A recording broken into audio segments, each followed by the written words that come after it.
Arjuna's exile. The Pandavas were united. The five brothers loved each other immensely. However, the one thing that they had to share was Draupadi. No matter how close they were, since they shared Draupadi, a conflict was always possible. Though not initially as they had just begun their marital life, a difference of opinion could have occurred sometime later in their lives. In order to bring this to the notice of the Pandavas and help them find a way to protect themselves from going against each other, sage Narada visited them one day and related a story. Narada said, "Dear Yudhishthira, dear Pandavas, many ages ago there were two asuras called Sunda and Upasunda. These two asuras were brothers. They were extremely united. Nothing would come between them. They grew up together, ate together, learned together, fought together, and trusted each other immensely. They were mighty and powerful, but they wanted to conquer the three worlds. So they did penances and severe austerities for many years and received a boon from God that they would have the power to conquer the three worlds. They also received the boon that no one can defeat them except each other. That is, they cannot die at the hands of anyone except one another. Since the brothers were extremely fond of each other, they were sure that they would never go against one another and thus would remain immortal.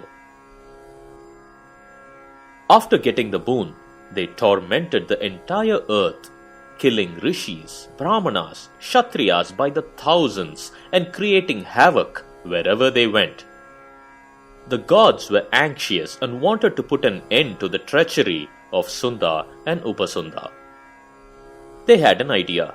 They called upon Vishwakarman, the celestial architect, and asked him to create a most beautiful woman whose beauty would be unparalleled.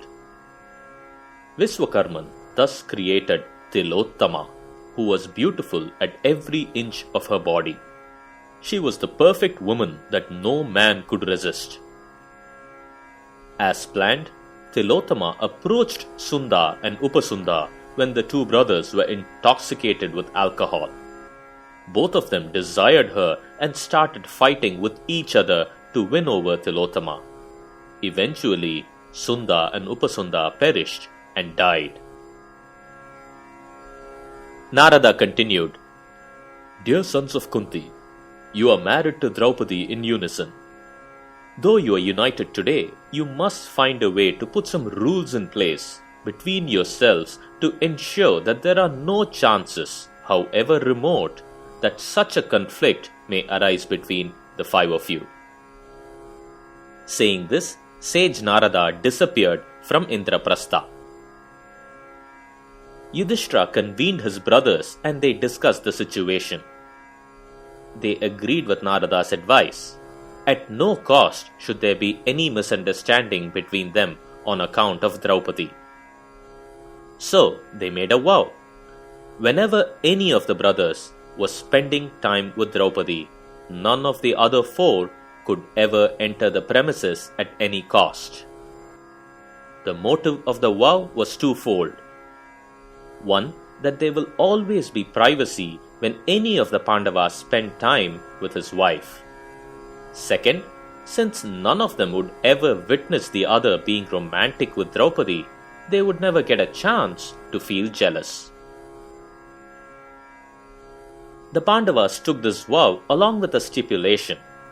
In case one of them happens to witness any of his brothers spending time with Draupadi, he would immediately exile himself away from the kingdom for 12 years. One day, when Yudhishthira was spending time with Draupadi in close quarters, a citizen of Khandavaprastha rushed to the palace and complained to Arjuna that someone had stolen all of his cattle and was riding away with it. Arjuna was bound by his duty to protect his citizens.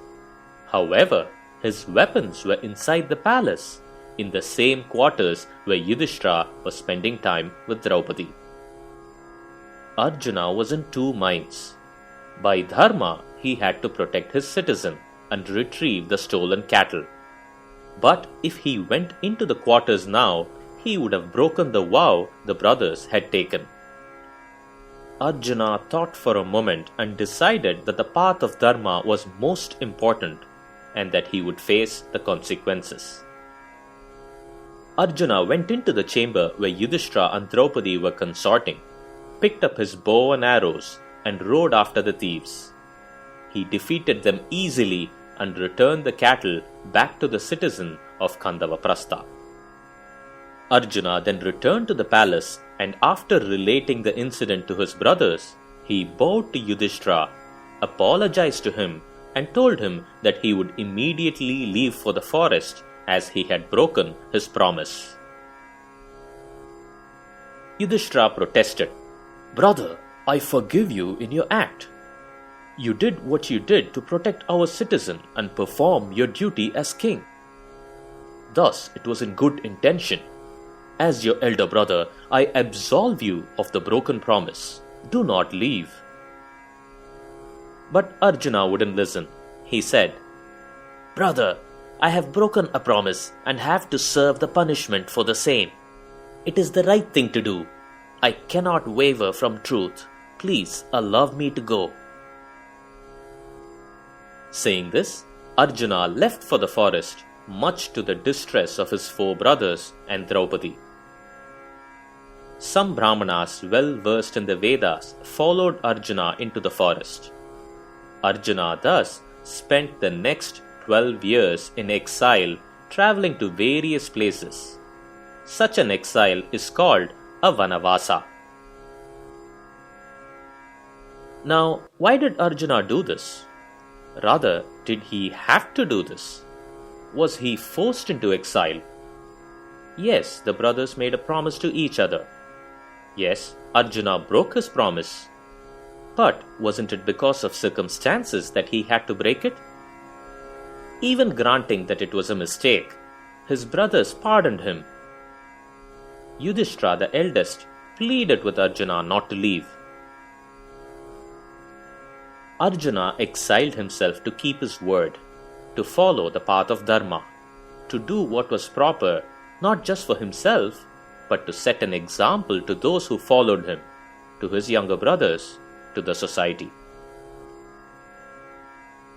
In our age, we will never make promises and exile ourselves for 12 years if we broke them. But the least we can do is to think of the consequences, the ramifications, and most importantly, the moral obligations we bind ourselves to when we make a promise, and strive to keep them. Whether it is promising our parents that we will throw out the trash, whether it is promising our spouses that we will love them through sickness and health. Think about it. A promise is purity. A promise warrants honoring. A promise is dharma. We will listen to some of Arjuna's exploits during his exile in the next chapter.